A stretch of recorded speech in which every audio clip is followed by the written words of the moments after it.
അതെ, ഇവിടെ സ്ഥിരം രണ്ടും വൈകുന്നേരവും രാവിലെയും പാലും ബിസ്ക്കറ്റും ഒക്കെ കൊടുത്താണ്. ഇപ്പോൾ വൈകുന്നേരത്തുള്ള പാലും ബിസ്ക്കറ്റും കുറച്ച് വൈകി. അപ്പോൾ തിരയാണ്, അടുക്കളയിൽ ആരും ഇല്ല. പുള്ളിക്കാർ ഇവിടെയൊക്കെ തിരയാണ് നമ്മുടെ ആളിനെ.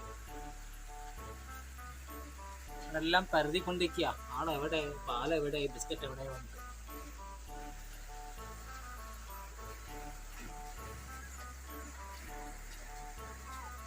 കൂടെയുള്ളവരൊക്കെ നല്ല ഉറക്കത്തിലാണ്. കൂടെയുള്ളവർ ഉറക്കത്തിലല്ല, റോസിയുടെ കൂടെ പാലാ കുടിച്ചിരിക്കണം. കണ്ടില്ലേ, ഇവിടെ പാല് കൂടി തിരക്കില്ല. ഒരാൾ റെസ്റ്റിലാണ്. ഇവളൊക്കെ മാത്രം പാലും വേണം ബിസ്ക്കറ്റും വേണമെന്ന് വാശി പിടിച്ചിരിക്കുകയാണ്. അതിനുള്ള കാത്തിരിപ്പാണ്.